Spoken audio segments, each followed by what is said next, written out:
ছিল 5টার সময় লাইভে আসবো, একটু দেরি হলো নামাজের জন্য।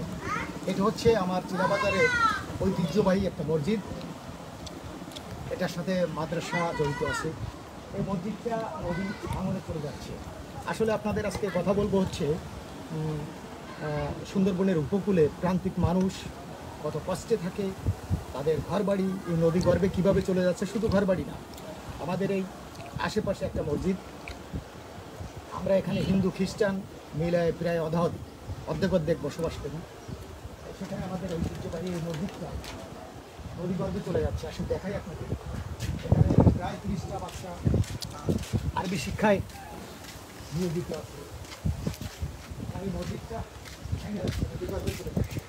আবার আমাদের পোর্ট, মোংলা পোর্ট নদী শাসন করে। নদী শাসন মানে নদীর গভীরতা বাড়ানো, সামনে যাওয়া হয় নদীর গভীরতা বাড়াচ্ছে। নদীর মাঝখান থেকে কাটিয়ে এনে নদী শাসনের বালু মাঝখান থেকে কাটিয়ে এনে উপরে যেই জায়গাগুলোতে মানুষ চাষাবাদ করতে ঘের, আমাদের এখানে মূল্যায় জায়গাটা শেষ হয়ে যায়। আর একটা ইনকাম হচ্ছে আমার বন ওপারেই সুন্দরবন।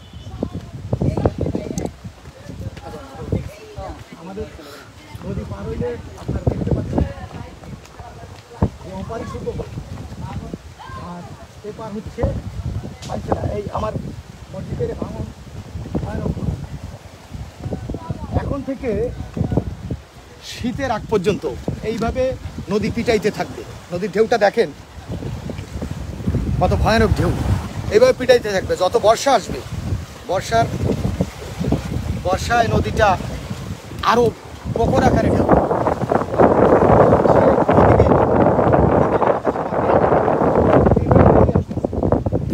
এই ভাঙনটা আমাদের খুব বেশি না, মোংলা থেকে সাইডো, ওই যে সামনে দেখা যাচ্ছে সাইডে দেখে মাথা উঁচু করে দাঁড়ায় আছে সাইডে, ওই সাইডো পর্যন্ত আমাদের এই ভাঙন। এই এতটুকু জায়গা যদি নদী শাসনের আওতায় এনে এই মাঠটাকে বাধায় তাইলে এই নদী গর্ভে যাদের ঘর বাড়ি চলে যাচ্ছে, যাদের কেনার মতো সঙ্গতি নেই। আমি দেখাবো আপনাদের এই লাইভের মাধ্যমে কীভাবে মানুষ কত কঠোরভাবে নদীর সাথে যুদ্ধ করে টিকে আছে। বর্ষাকাল যখন হবে তখন হাঁড়ি পাতিল হাতে করে নিয়ে রান্না করার মতো, আমরা নৌকায় যেমন রান্না করি ঠিক তেমনি হাতে করে নিয়ে রান্না করে হয়তো বাজারের এক ষাট ঘরে উঠবে, এরকম কিছু করে। আমাদের যেটা বলতেছিলাম যে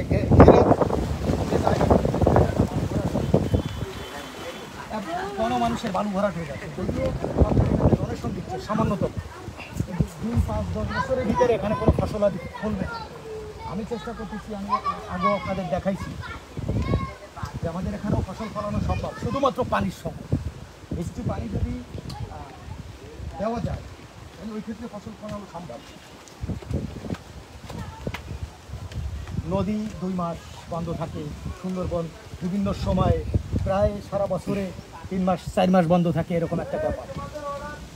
আমাকে খাবার দেন, এখানকার মানুষের চাহিদা হচ্ছে আমাকে খাবার দেন। খাবার মানে এই না যে আপনি চাউল কিনে দিলেন, এটা না। খাবার মানে হচ্ছে কর্ম দেন, যে কর্মে আমার ভবিষ্যৎ জীবন জীবিকা এইভাবেই চলবে। তাইলে নদীর উপরে অত্যাচার, আমার বনের উপরে অত্যাচার, এটা কমবে।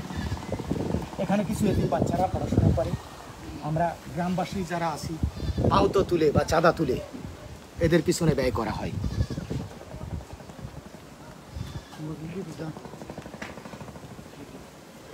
এটাও ধ্বংসের মুখে, জানি না সেভ হবে কিনা।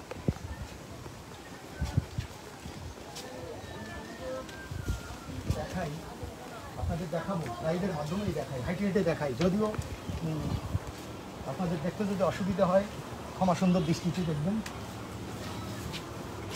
এইটা হচ্ছে একসময় যখন বিকাট আকারে বন বিভাগে চোরাচালান চলত, এই বোটটা আমার ঘরের খুঁটির সাথে বাঁধা থাকতো, আমার নদীর পাড়ে গাছ ছিল এই বোটটা। এখানে যারা বন বিভাগে চাকরি করতো তাদের ওখানে কাজকাম করেই আমার এক সময় রুজি রুটি চলত।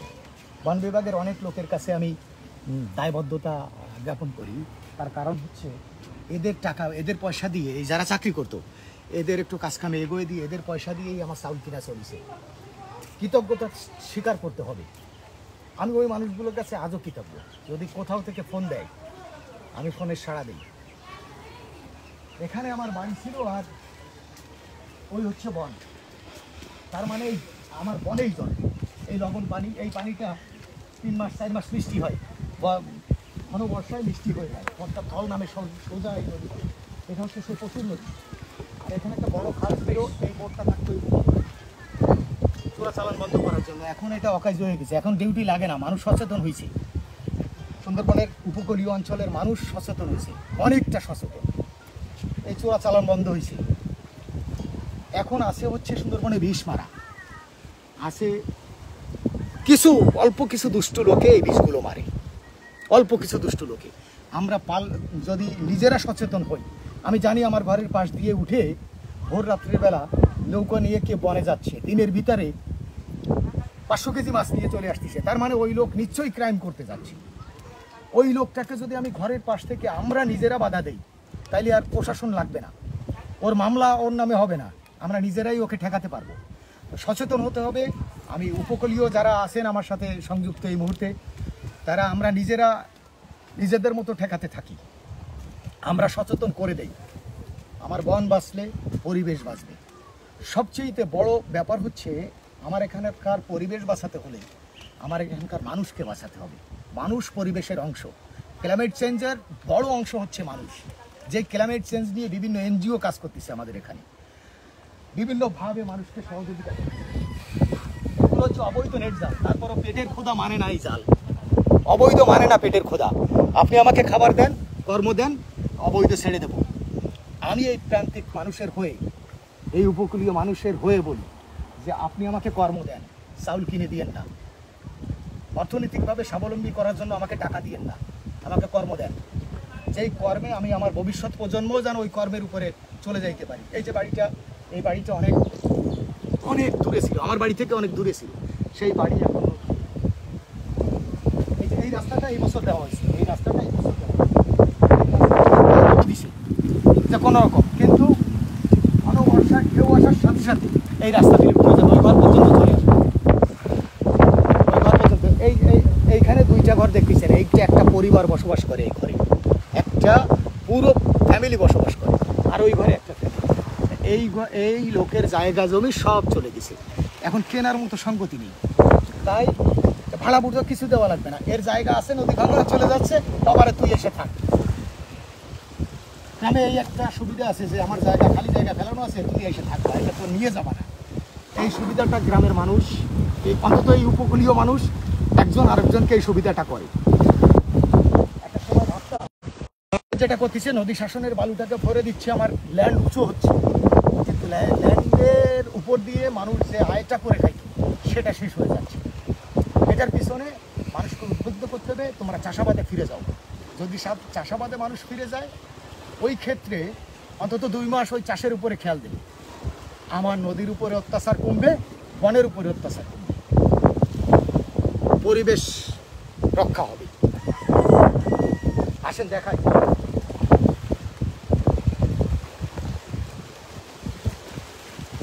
যদি সম্পদ থাকে তাহলে এইভাবে কেউ কোনো মানুষ বসবাস করতে পারে। যেই অনেকে দেখেছেন ওই বাবুর দোকানে চা খাই, একটা চায়ের দোকানে বাবুর দোকান কিরা বাজার, কিরা বাজারে একেবারে বাজারে কোথায় আছে, ওটার যে ঘর বাবু দোকানদারের ঘর হচ্ছে এটা। করে এখান থেকে কীভাবে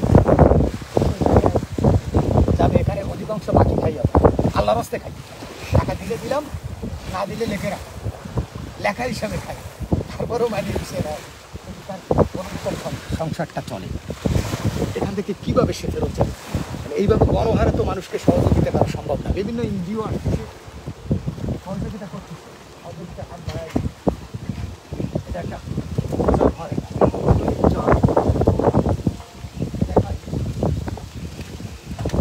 যেমন অসুস্থ রোগী আছে, বিভিন্ন সময় আমি বা মহসিনদের মাধ্যমে সহযোগিতা করে আসি, এই আমাদের সামর্থ্য যেটা কুলায় সেভাবে তাদের কিছু সহযোগিতা করে আসি।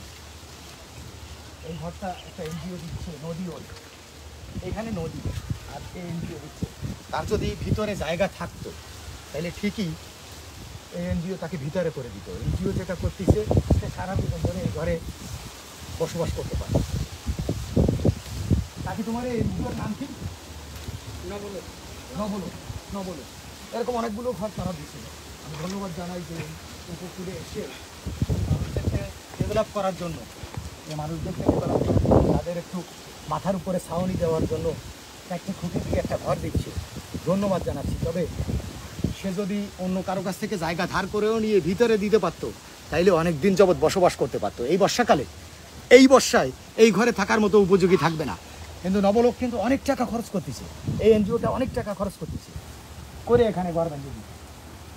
এতে খুশির খবর, একটা পরিবারকে ডেভেলপ করার জন্য, তার মাথায় ছাউনি দেওয়ার জন্য সুন্দর একটা ঘর করে দিচ্ছে। এটা যদি একটু ভিতরে দিত অনেক ভালো হতো। আপনারা যারা ঘর দিচ্ছেন, তার জায়গা না থাকলেও যদি কারো কাছ থেকে ধার করে জায়গা নিয়ে সে যদি একটু ভিতরের দিকে, যেখানে নদী ভাঙনটা একটু দেরিতে ধরবে, আপনার ঘরটা যেন আপনি যেই এনজিও থেকে দেন, আপনার ঘরটা যেন দীর্ঘদিন ধরে আমরা দেখতে পারি যে অমুক এনজিও নবলোক থেকে একটা ঘর দিচ্ছে, সেটা আমরা অনেক দিন যাবৎ দেখতে পারবো।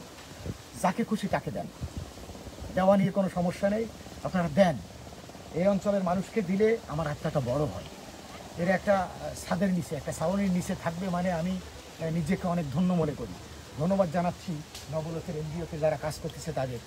জানাই আপনারা পরামর্শ করে এই মানুষগুলো যদি কারো কাছ থেকে 2 কাঠা জায়গা চেয়েও নেয়, কাগজ দেখার দরকার নেই, তাকে ওখানেই ঘর চালাইতে দেন, খুব ভালো হবে। দেখা এই পরিবারের একটা সে বাজারে গেছে, বাজারে গেছে। এই পরিবারের যেই ইনকামের সোর্স আসতো শুধুমাত্র সুন্দরবনে কাঁকড়া শিকার করে। দেখাবো, তার সাথে দেখা হবে লাইভের মাধ্যমে, অনেক সময় ধরে লাইভ নিব। যারা ধৈর্য সহকারে থাকবেন সাথে, তাদেরকে ধন্যবাদ জানাই। তার সাথে থাকেন, অনেক কিছু দেখাবো।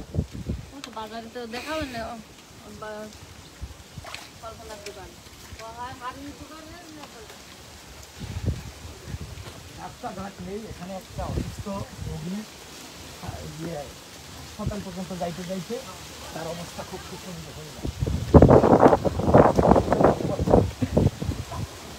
তাকে বিরাটকে ধন্যবাদ দিই। খাবার পানি, এই পানি কিন্তু লবণ। বিরাটকে ধন্যবাদ দিই যে প্রত্যেকটা পরিবারে, ধনী গরিব দেখে নাই, প্রত্যেকটা পরিবারে একটা করে পানির ট্যাঙ্কি দিছে। এই পরিবারে যদি 3 জন লোক থাকে বা 5 জন লোক থাকে, এই পানিতে তার হয়ে যায়। সারা বছর সে বৃষ্টির পানি খাইতে পারতেছে। শুধু রান্না বান্নার জন্য, কাপড় চাপড় ধোয়ার জন্য মিষ্টি পানিটা তার পুকুর থেকে নিয়ে আসতে হচ্ছে। আমাদের এখানে গভীর নলকূপে কোনো পানি ওঠে না, লবণ পানি ওঠে। পুকুর ছাড়া আমাদের কোনো উপায় নেই। এইভাবে যদি চাষাবাদের জন্য এনজিওগুলো এসে পুকুর টুকুর খনন করে দিত, মানুষ চাষাবাদেও এখানে অনেক ফসল হবে। আমি নিজে চাষাবাদ করে দেখতেছি, ফসল ফলানো সম্ভব, একটু কষ্ট করতে হবে। এখানকার মানুষ যেমন অভাবী, তেমন আবার অলস, তেমন আবার কঠিন পরিশ্রম। তো এদের হচ্ছে মগজটাকে খোলাই দিতে হবে, এই পরিশ্রমের জায়গায় আনতে হবে।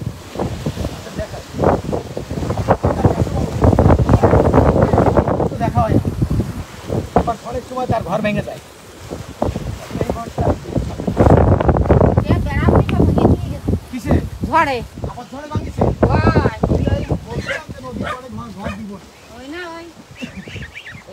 প্রায় 2 বছর হলো ওয়াসিম ভাই এবং তার বন্ধু বান্ধবের অর্থায়নে আমরা নিজেরা কাজ করে ঘরটা, আমি নিজেও কাজ করছি, এই ঘরটা বেঁধে দিয়েছিলাম, তাকে বেঁধে দিয়েছিলাম। আবার শেষের পথে, তার মানে হচ্ছে নদী এই চলে গেছে, একটু দূরে ছিল নদীটা। 2 বছর হয়ে গেছে ঘরের বয়সটা, 2 বছর হয়েছে না কাকি?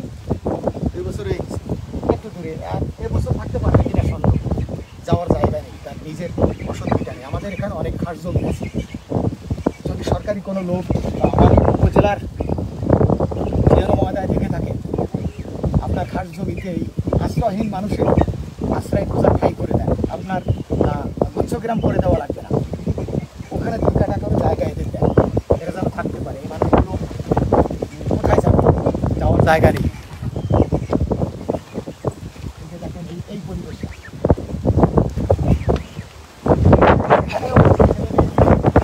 ছেলেমেয়েও উচ্চশিক্ষায় শিক্ষিত, এখানকার ছেলে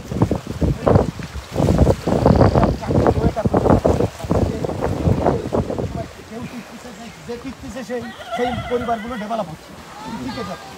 আর যে টিকতেছে তার অবস্থা ওই নদীতে মাছ ধরার হচ্ছে, রাস্তা দিয়ে যাচ্ছে, রাস্তা। ইসলামে একটা কথা আছে, ফুলসুরাতে 4 পার হতে হবে।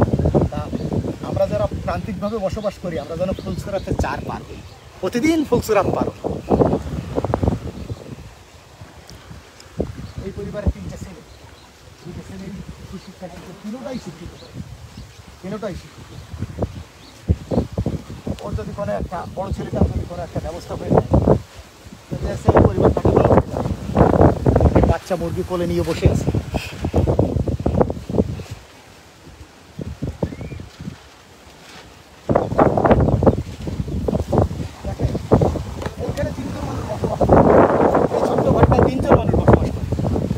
এটাও সম্ভব। এই জায়গা স্ত্রী কাছে নৌকা টলার এগুলো বানায়, এগুলো মারামত করে। এই ঘরটাতেও তার অনেক জায়গা। আসিফ ভাই আসছিল, এই বাড়ি, এই যে ঘরটা বান্ধা ছিল, এই ঘরের উঠানে বসে সে একটা ডকুমেন্টস তৈরি করছিল। সে এখন আসলে আর চিনতেই পারবে না যে কি ডকুমেন্টস তৈরি করছিলাম। আসলে দেখি তোমার কাছে ফোন আছে? তোমার কাছে ফোন আছে? আমার আবার কোনো নিয়ম নিষেধ সব ঘর খুলতে পারবো। বাবা, এই ঘরে আবার তালা মারা। দেখাই, এই এতটুখানি জায়গায় স্বামী স্ত্রী একটা মেয়ে আছে, ছোট্ট বাচ্চা মেয়ে আছে। এই ঘরে 3 জন বসবাস করে। আমার আবার কোনো টিকিট লাগে না কোনো ঘরে। আমার অঞ্চলে কোনো ঘরে আমার কোনো পারমিশন লাগে না। খুলে আমি যা আছে তা বের করে খেয়ে যাবো। এই হচ্ছে তাদের চুলা, আর ওই হচ্ছে নদী। বর্ষাকালে ঢেউয়ে বাড়ি দিলে এই চুলায় রান্না করা সম্ভব কিনা আপনারাই বলেন। বর্ষার ঢেউ যখন তুফান বাড়ি দেবে, এইভাবে যদি তুফান একবার হইতে থাকে, তুফানে বাড়ি দিলে এই চুলায় রান্না করা সম্ভব কিনা বলেন আপনাদের কাছে।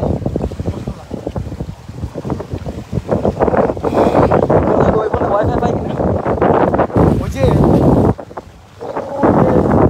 পানির উপরে যে ভাসটা এক ধরনের ব্যারেল, ওটা টপ বলে, ব্যারেল বলে, ওইখানে আমার বাড়ি ছিল, ওই বরাবর ছিল আমার বাড়ি।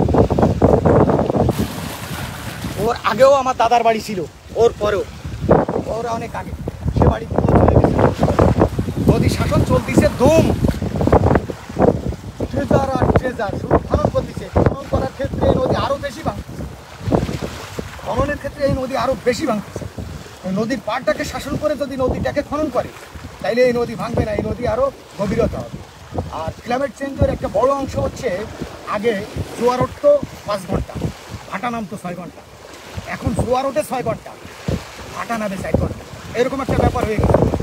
ওই যেই পলিটা সাগর থেকে উঠে আসছে, ওই পলিটা কিন্তু দাঁড়ায় যাচ্ছে। এইটা যদি সরু হতো, এত চওড়া নয়, সরু হয়ে যেত, এইটা যদি শাসন করা সম্ভব হতো, তাইলে এটার কিন্তু ভাটা 6 ঘন্টাই নামবে, জোয়ার 4.5 ঘন্টা হতো। ওই যে আধা ঘন্টা ভাটা বেশি নামবে, ওতে এমনিই খনন হয়ে যায়। ওটাকে এত কিছু ব্যয় করে খনন করা লাগবে। এইদিকে যদি খেয়াল করে, এই নদী যেমন বুক উঁচু হয়ে যাচ্ছে, পানিটা যাবে কোথায়? পানির স্তর এমনি বেড়ে যাচ্ছে, পানির স্তরগুলো কিন্তু আমাদের এমনি বেড়ে যাচ্ছে। নদী চওড়া হয়ে যাচ্ছে, বুক উঁচু হয়ে যাচ্ছে, এই পানির স্তর বাইরে, এই পানির উপরে প্লাবিত হওয়ার কারণে আমাদের ফসল হচ্ছে না, লবণাক্ততা বেড়ে যাচ্ছে। সমুদ্র থেকে সরাসরি এখন যে মানে আবহাওয়ার যে পরিবর্তন, ওই পরিবর্তনে সমুদ্র থেকে সরাসরি পানিটা মারছে, সরাসরি মারার কারণে হচ্ছে লবণাক্ততা বেড়ে যাচ্ছে। যখন বর্ষাকাল আসে, 2 মাস 3 মাসে এই পানিটা বৃষ্টি থাকে। অনেক গাছগাছালি, অনেক ফল ফলাদি আমরা ছোটোবেলায় একজনের বাড়িতে লুকায় খাইতাম, এখন আর কিচ্ছু নেই। আমাদের ভবিষ্যৎ প্রজন্ম এগুলো দেখতে পাবে কিনা জানি না, যদি এটাকে এখন থেকে না সামলানো যায়।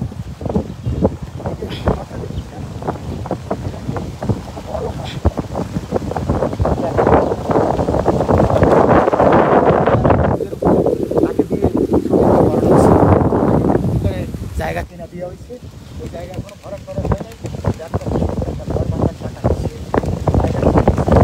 ধন্যবাদ বিরাটকে। আসলে দেখায় একটা অসুস্থ লোক সাগরে ডুবলাত করে, হচ্ছে সে কল্পনা তাকে নিয়ে আসার মতো কোনো ব্যবস্থা পাই। আমি যে কোনোভাবে ম্যারেজ করে একটা বোট দিয়ে তাকে উঠায় নিয়ে আসি। একটা স্টক করা রোগী যদি পায়খানা প্রস্রাব করে দেয়, ওই রোগী আর ফিরে আসে। তারপরেও আল্লাহ থেকে বাঁচায় রাখছে। বাঁচায় রাখার পরে ভাই অনেকবার তাকে ঔষধ কেনা টাকা, ট্রিটমেন্টের টাকা দিচ্ছে। আমি ওইখান থেকে তুলে আনা, এখান থেকে আবার হাসপাতালে নেওয়া, এই সমস্ত খরচ নিজে বহন করেছি। করার পরেও লোকটাকে আমি স্বাভাবিক জায়গায় ফেরত আনতে পারি, কারণ দীর্ঘ সময় ও নদীতে 8 ঘন্টা চলে গেছে। নদীতে আসার সময় 8 ঘন্টা, নদীয়া থেকে এখানে আসতে 8 ঘন্টা চলে গেছে। তারপরে লোকটা বাইসে আছে, বাইসে থাকার পরেও বিভিন্ন ট্রিটমেন্ট চলাকালীন অবস্থায় আবার শেষ করে আমাকে দেখে শুধু কান্নাকাটি করে। দেখেন এসব মানুষের, আমি যখন বাড়ি থাকি, খুব কম থাকি, বাড়ি থাকি, এসব মানুষের বাড়িতে ধরে ধরে কেমন চা পানি নিজের পকেট থেকে চা নাস্তা এই সেই দোকানে যাইতে পারে না, কান্নাকাটি করে, ধরে দোকানে নিয়ে যায়।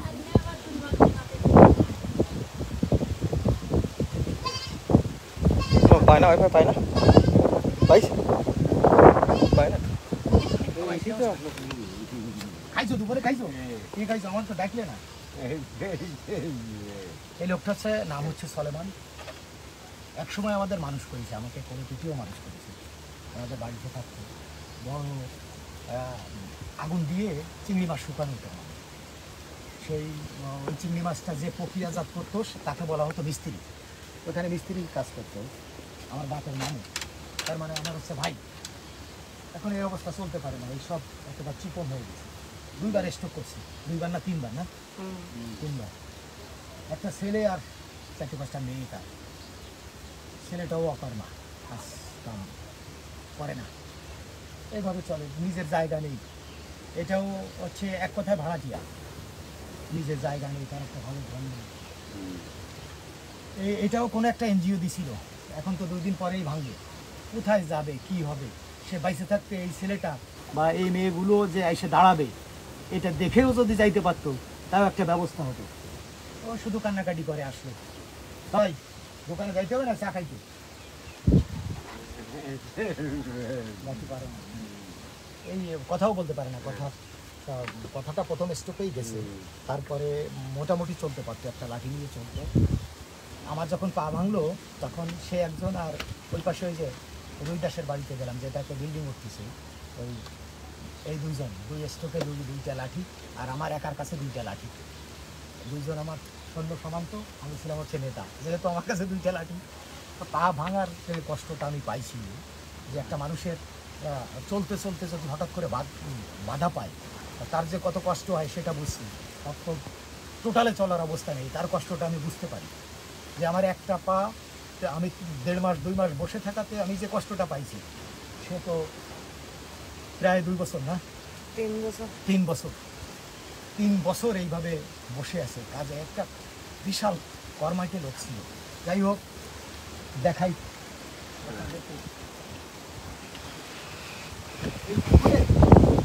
এরা পুকুর ছিল, অনেক মাছ ধরছি এই পুকুর। এটা সে পুকুর নেই, দেখেন অবস্থা, এই গোল গাছগুলো ভেঙে ভেঙে যাচ্ছে। এই কাকা হচ্ছে টাইম মাছ ধরতে, এখন তার ছেলে ধরে টাইম মাছ, বলরাম দুবাইয়ে টাইম মাছ ধরে। আমাকে নিয়ে যাওয়া, ভাই না আসলে আমাকে নিবে না। ভাইয়ের সাথে তার হটলাইন, আমার সাথে দাদু গেছে মানে কোন পার দাদু ঘর বান্ধা হয়েছে। বলরাম হচ্ছে সুন্দর ঘর বাঁধতেছে, মহসিন ভাইকে দাওয়াত দিছে যে দাদু আসলে ওই ঘরে নিয়ে যাবে, তাকে খাওয়াবে, তারপর কাইদার মারতে নিয়ে যাবে। দাদু সুন্দর ঘর বাঁধতেছে, জায়গা কিনেছে অনেক ভিতরে, আমার থেকেও ভিতরে, আমি যে ভিতরে কিনছি তার থেকেও ভিতরে। এটা হচ্ছে আমার বাজার, সপ্তাহে একদিন হাট মেলে, রবিবার অনেক লোকের সমাগম হয়। এই বাজার থেকে একসময় মোংলা উপজেলা চলতো এই বাজারে, এই বাজারের বাজার সব ফল ফলাদি খাদ্য খাবার সব বাইরে থেকে আসে, খুলনা থেকে আসে। আর এই নদী পার হলেই দাকুব উপজেলা, নদী পার হলেই খুলনা জেলার ভিতরে এই দাকুব থানা হচ্ছে নদী পার হলেই। ওখানে তরমুজ হয়, বিভিন্ন ফসলাদি হয়, শুধু ওদের অব্দা আছে। এবং ওখানেও মাটির নিচের জায়গায় পানি হচ্ছে লবণ। তারপরে ওরা চাষাবাদ করতেছে। কীভাবে চাষাবাদ করতেছে? ওদের চাষাবাদের সিস্টেম হচ্ছে, এই যেমন আমার এই খালটা আছে, সিলার খাল, এটা হচ্ছে সিলার খাল। ওরা এই যত খাল ছিল, এই খালগুলোকে ওরা গেট করে দিচ্ছে, অবদা দিয়ে দিছে, আমাদের কিন্তু অবদা নেই, অবদা দিয়ে দিছে, ঘেরগুলোকে বন্ধ করে দিছে। 2-3 বছর মানুষ খুব কষ্টে গেছে, ঘের একেবারে টোটাল বন্ধ। তারপর থেকে যখন নিশ্চিত আর্দ্রতাটা মাটি ধরে ফেলেছে, যেই ফসল ফেলে, বাংলাদেশের সেরা তরমুজ হচ্ছে বাজুয়ার তরমুজ। বাজুয়া কিন্তু আমার থেকে দূরে না, এই নদী পার হইলে আমি বাজুয়া। এই নদীর ওপারের তরকারি দিয়ে আমার পুরো উপজেলা চলে এক কথা। আমি এখানে একটা লাউ গাছের বিচি পুঁতে লাউ বানাই খাবো, সেটা হচ্ছে না লবণাক্ততার কারণে। লাউ লাউ বীজ কিন্তু লবণ সহজ, তারপরেও আমি সেটা ফলাতে পারতেছি না, এত লবণাক্ততা এত হাই। অথচ এইটা পার হয়ে ওপার গেলেই ফসলের অভাব নেই। তারা 2 বার ধান তুলতিছে, গরমের ধান তুলতিছে, বর্ষার যে মোটা ধান এটা তুলতিছে। আর হচ্ছে চাউল কিনে খেতে খেতে আমরা শেষ, যাই করে তাতে চাউল কিনে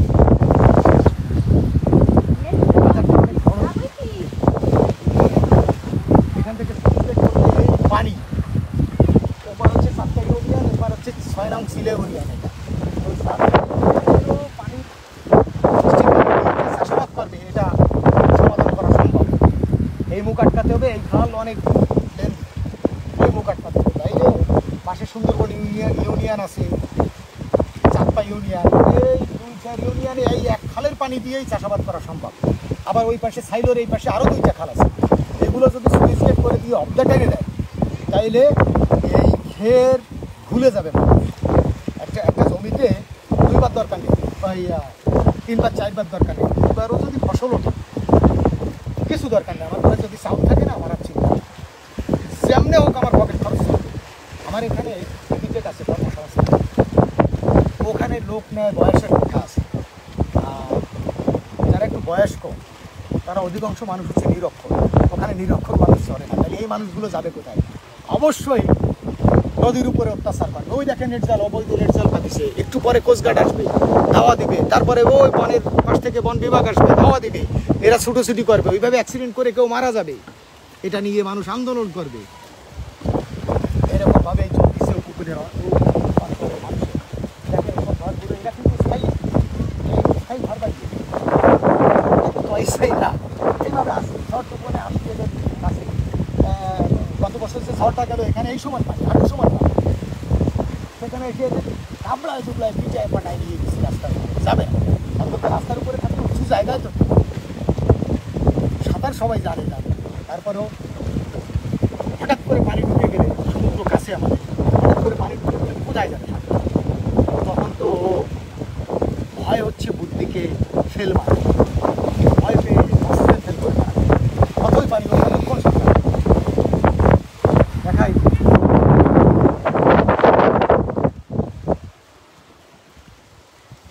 প্রত্যেকটা জায়গা, বাংলাদেশের প্রত্যেকটা জায়গা ডেভেলপ হচ্ছে, প্রত্যেকটা জায়গা একেবারে পাথরঘাটা থেকে কৈখালি ভ্যাটখালি, এই যে উপকূল অঞ্চলটা, এরও কোনো জায়গায় ডেভেলপ হয়েছে, কিন্তু এই অঞ্চলগুলোর দিকে মানুষ তাকায় না। আমরা যদি বিভিন্ন মাধ্যমে, আপনারা যারা বিভিন্ন ইউটিউবাররা আসে বিভিন্ন এই উপভোগ করতে, উপকূল অঞ্চলটাকে উপভোগ করতে, তারা যদি এভাবে তুলে ধরেন, একটা সময় ঠিকই সরকারের দিকে নজর দেবে। এই উপকূলবাসী যদি বাঁচে, আপনার জলবায়ু পরিবর্তনও বাঁচবে। উপকূলবাসী যদি না বাঁচে, জলবায়ু পরিবর্তনবাসীও বাঁচবে না।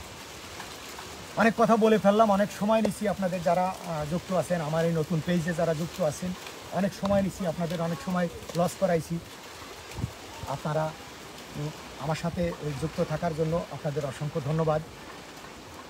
সবাই ভালো থাকবেন, এবং আমার পেজ দাঁড়ায় যাক এটা না, এই পেজ থেকে যদি 10 জন মানুষ শুনতে পায় যে উপকূলের মানুষের এই দুঃখ দুর্দশা আছে, অন্তত আমি আগেও বলছি যে চাউল কিনে দেওয়ার দরকার নেই, নগদ অর্থ দেওয়ার দরকার নেই। এই মানুষগুলোকে ডেভেলপ করতে গেলে নদী শাসনের একটা অংশ দিয়ে নদীর পাড়টাকে ভেঙে দেন, বেড়িবাঁধ দিয়ে মিষ্টি পানির ব্যবস্থা করে দেন। যার জমি নেই, সে একজনের জমি লিজে নিয়ে পরিশ্রম করে সেখানে ফসল ফলাতে পারে। আসেন, আপনারা যারা ইউটিউবাররা আছেন, বিভিন্ন গণমাধ্যম আছেন, তারা এই মানুষগুলোকে, বর্ষাকালের অবস্থা এত থাকে, বর্ষাকালে যদি এই আমি আজকে যে লাইভটা করতেছি, এটা যদি বর্ষাকালে করতাম, তা দেখা যাচ্ছে আমার ফোনের ক্যামেরার উপরে পানি আসতো। মানুষ শুধু দেখে গেলে হবে না, আপনার এড়ায় গেলে হবে না। আপনারা যারা এই অঞ্চলে ঘুরতে আসেন ঢাকা থেকে, বিভিন্ন সারা বাংলাদেশের সারা পৃথিবীর মানুষ আসে এই উপকূলের এই বন দেখতে। তাই বন দেখতে এসে বনকে যদি ভালো রাখতে চান, বনের পাশের নদীগুলো যদি ভালো রাখতে চান, বনের পাশের যে মানুষগুলো আছে তাদেরকে ডেভেলপ করে ভালো রাখেন, বনের ক্ষতি হবে না। সবাই ভালো থাকবেন, সুস্থ থাকবেন। আল্লাহ হাফেজ।